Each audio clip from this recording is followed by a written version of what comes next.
Hello everybody, comment ça vient dans la casa? Bon, j'enregistre de l'autre côté. Euh, du coup, ça me perturbe parce que d'habitude, voilà, c'est pas comme pareil. Bon, bah voilà, c'est pas comme d'habitude. Ouais, c'est pas comme pareil, ça marche bien aussi. Justement, je voulais vous parler de communication. L'idée, c'est de refaire les cadeaux bonus que je faisais il y a quelques années avec l'énergie du moment. Et ce mois-ci, donc pour ceux qui n'ont pas vu la vidéo, regardez la vidéo du mois de juillet sur les énergies du mois 3. Parce que si je commence à réexpliquer, ça va encore durer des heures, mes petites vidéos. Alors donc, du coup, je voulais vous parler de la communication. Et Marshall Rosenberg, moi j'utilise beaucoup sa technique qui est la CNV, la communication non violente, ou certains l'appelleront aussi bienveillante.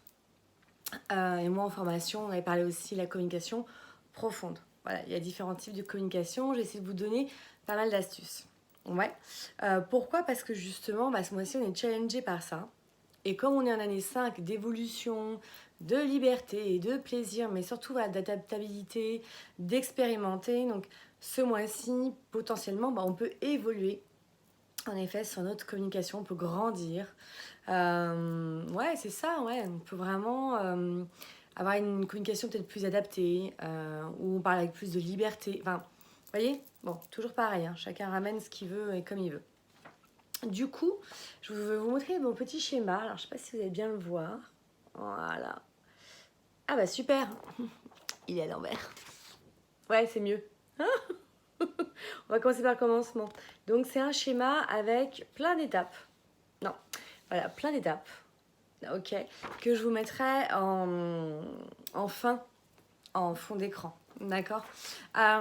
Du coup, qu'est-ce que c'est cette communication? En fait, certains souvent partent sur 4 phases. Là, nous, il y en a 6 parce qu'il y a un petit côté un peu plus thérapeutique. Voilà, l'idée, c'est aussi de creuser et pour moi, toujours d'évoluer, d'approfondir, etc., etc. Donc, je vais vous donner cette technique, sachant qu'on peut aussi la réduire. Ouais. L'idée, déjà, c'est de parler en je.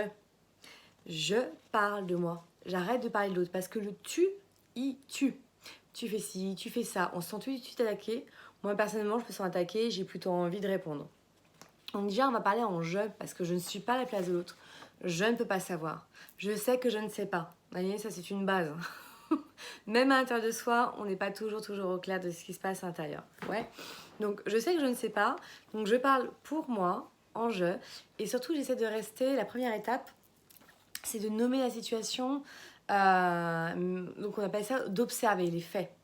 Par exemple, tiens, dans la situation où tu as fait ça ou tu as dit ça, par exemple, hein, je me suis sentie, par exemple, peinée.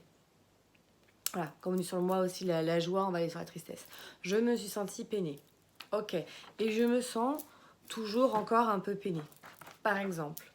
Deuxième étape, on est dans la réaction. Hein, ça, c'était vraiment le ressenti et l'observation. La réaction.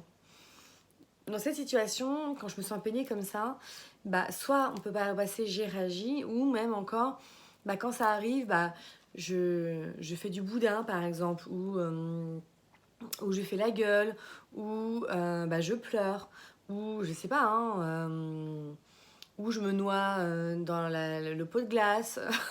On peut trouver plein de trucs. Ou je vais compenser avec le sport, j'en sais rien. Ou je fais semblant que tout va bien. Hein, le 3, le masque, je suis hyper authentique. Du coup, troisième étape, c'est l'interprétation. C'est là où je vous dis que je sais que je ne sais rien. C'est-à-dire, moi j'appelle ça le mode Madame Irma. C'est-à-dire, voilà, j'imagine, j'interprète, les croyances, les pensées automatiques. Voilà, parce que combien de fois j'entends « Ah non, mais je la connais ou je le connais, il va réagir comme ça. Non, mais il va faire ci, il va faire ça. » C'est triste parce que ça enferme les gens comme quoi ils ne peuvent pas agir différemment. Et puis surtout, ce sont nos projections. Donc, peut-être qu'on a raison. Peut-être. Dans l'idée, c'est quand même de rester humble et justement dire moi je projette, j'imagine que maintenant, voilà. Donc en effet, par exemple, on peut dire quand toi donc on revient sur l'observation, on fait ça, moi je me dis ou je pense ou j'imagine que tu t'en fiches de moi par exemple, qu'il y a toi qui compte, je sais pas, en vrai il y a plein de choses, on peut sortir tellement de trucs. Ouais.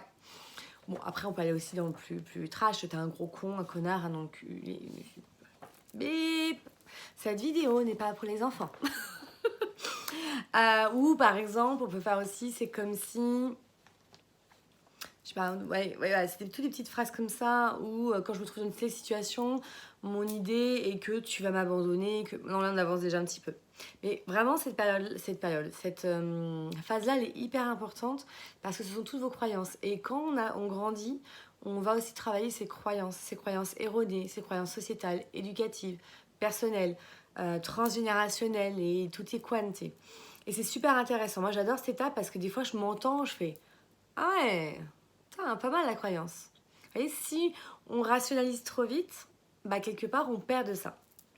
Et vous avez la quatrième étape. Alors, la quatrième étape et la cinquième étape, c'est là où on rentre justement plus dans le côté thérapeutique. Hein, la CNV, elle va faire, je vous ai dit que 4 étapes. Ces deux-là ne sont pas dedans. Moi, je les trouve intéressantes. Elles ne sont pas forcément à parler à l'autre, mais en tout cas, on peut les faire avec soi-même. La quatrième étape, c'est conflit intérieur. Pourquoi cette situation est tellement grave pour moi? Quelle est la raison? Quelle est la blessure? Qu'est-ce qui me fait peur là-dedans? Qu'est-ce qui me blesse? Bah, par exemple, ça peut réveiller une des 5 blessures de l'âme. Hein, donc j'ai fait des vidéos, je vous invite à aller voir ces vidéos-là. Donc par exemple, j'ai peur, voilà, ça réveille ma blessure de rejet, d'abandon, de trahison, d'humiliation, d'injustice, ou j'ai peur que tu te moques de moi, j'ai peur que tu ne m'aimes pas, j'ai peur d'être bête, j'ai peur, enfin il y a plein de choses qu'on peut ressortir.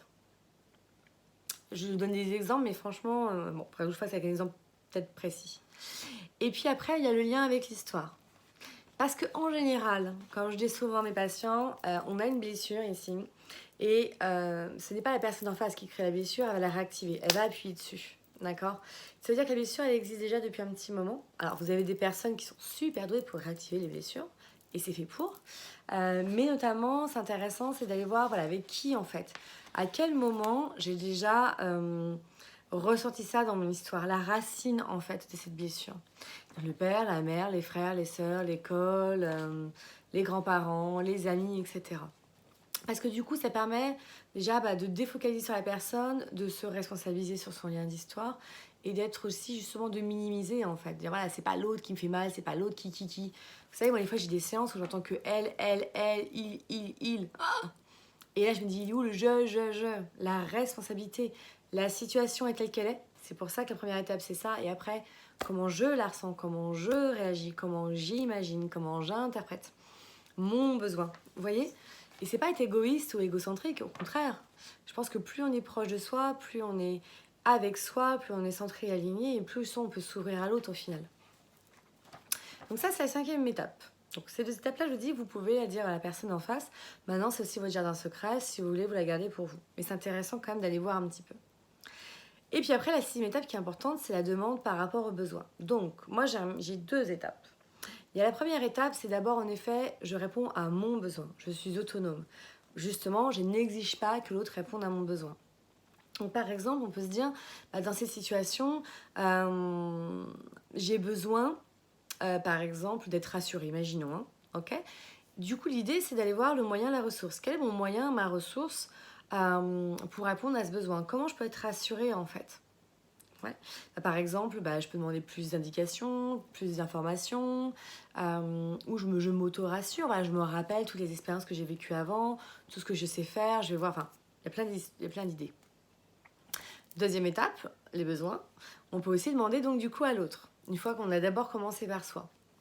Et justement, deuxième étape, par exemple, on peut dire à l'autre, écoute, dans cette situation, j'aurais besoin de ton aide. Est-ce que c'est possible pour toi, par exemple, de m'expliquer mieux les choses, ou de me donner plus de détails, ou vous voyez ce que je veux dire, ou tiens, de me rassurer régulièrement sur notre relation, ou je ne sais quoi. Et après, l'autre, bien sûr, en face, il peut vous dire oui, il peut vous dire non, parce que toujours pareil, il va faire avec ses capacités du moment. Donc, si vous dites oui, super, et vous pouvez même lui demander comment tu vas faire, pour vraiment que les choses soient claires. En fait, la communication, souvent, c'est pas que... on dit souvent, c'est pas un problème de communication, c'est quand même un problème de compréhension. Mais je dirais surtout de détails. Bon, j'arrive pas tard, mais ça veut dire quoi tard? Donc, n'hésitez pas à demander des détails. Alors, pas non plus en mode psychorigide, mais dire c'est quoi ton idée, comment on pourrait faire, etc. Puis si vous dites non, c'est d'accueillir. Hein. Un non n'est pas rejetant. Hein. Quand quelqu'un vous dit non, c'est qu'il se dit oui à lui. Et du coup, ok, donc non. Alors, vous pouvez demander pourquoi pourquoi c'est non, mais surtout dire, ok, est-ce que tu peux me proposer autre chose par rapport à ma demande ou pas? Et par exemple, la personne, si elle vous dit oui, bon bah super, vous accueillez, si ça vous correspond, vous convient, hein, elle fait une proposition, vous pouvez encore dire non aussi, dire ah non, non, ça me rassure pas, laisse tomber quoi. Ou on peut essayer, mais je pense pas que ça va me rassurer, vous voyez. Et si en effet, elle ne trouve pas de solution, vous non plus, l'idée c'est de dire, écoute, pour l'instant on n'a pas, maintenant on revient l'un vers l'autre quand on a une idée ou quoi, parce qu'entre-temps, vous pouvez rencontrer des personnes, avoir des situations qui vous amènent plein de solutions. On n'est pas obligé de trouver une solution tout de suite ici maintenant.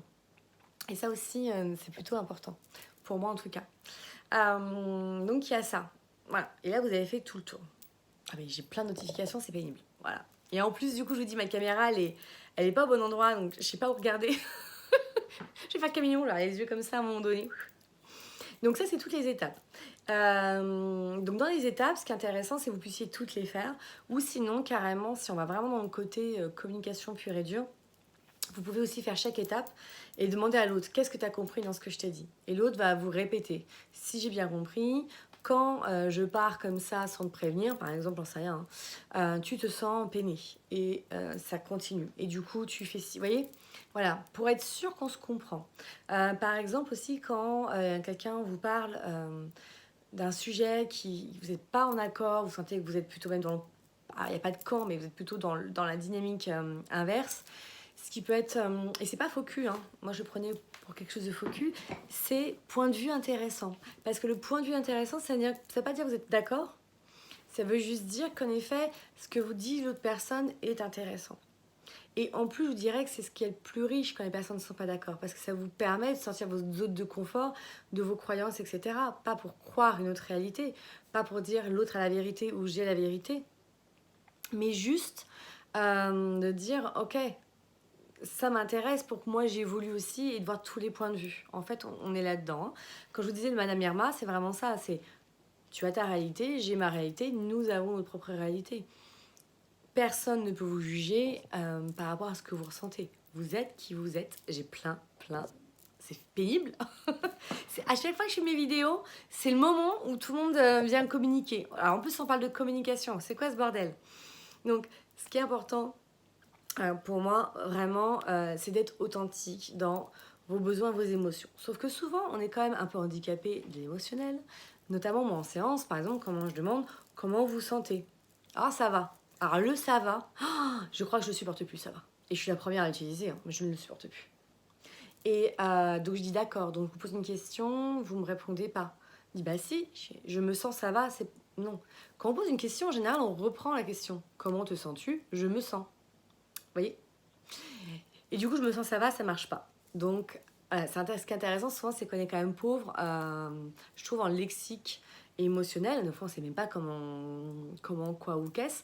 Donc, c'est quand même intéressant justement d'aller vérifier à l'intérieur. Comment je me sens, qu'est-ce que je ressens. Et on a quand même des familles. On a la famille de la joie, la famille de la tristesse, la famille de la colère, la famille de la peur, du dégoût, enfin, donc on peut après jongler là-dedans. Et il y a des super livres, je vous mettrai pareil des photos parce qu'ils sont au cabinet, sur les émotions. C'est les BD des émotions qui justement montrent comment trouver son besoin, qui travaillent sur les émotions, comment je me ressens, la caméra objective, la caméra subjective, donc c'est Madame Irma subjective. Et c'est intéressant vraiment, comme je vous disais, de ne pas juste être que dans l'objectif. Hein, vous avez des gens, c'est que les faits. Ouais, enfin, nous ne sommes pas des genres de faits. Il y a le fait, hein, il y a le faire, il y a le avoir et il y a l'être. Et l'être, il est intuitif et sentimental. Voilà, donc si ça peut vous aider un petit peu, n'hésitez pas, je laisse tout ça ouais, je vais essayer de faire des montages. Je n'ai pas encore essayé, hein, donc c'est nouveau. Et surtout, n'hésitez pas à me poser des questions. Voilà, peut-être qu'on pourrait faire même des lives ou quoi, un par mois, sur l'énergie du mois, comment machin, etc. Comment aider, les petites astuces. Tout le monde a des trucs et astuces. Et c'est ça qui est la richesse, c'est que chacun après ramène... justement, moi je fais comme ci, moi je fais comme ça, puis après on teste, et puis vous voyez. C'est vraiment important d'être proche de ses moyens, de ses ressources. C'est comme ça qu'on bondit rapidement, efficacement et solidement. C'est les termes qui me viennent. Voilà, je vous souhaite une très très belle soirée, début de journée, et surtout une bonne continuité de ce mois de juillet.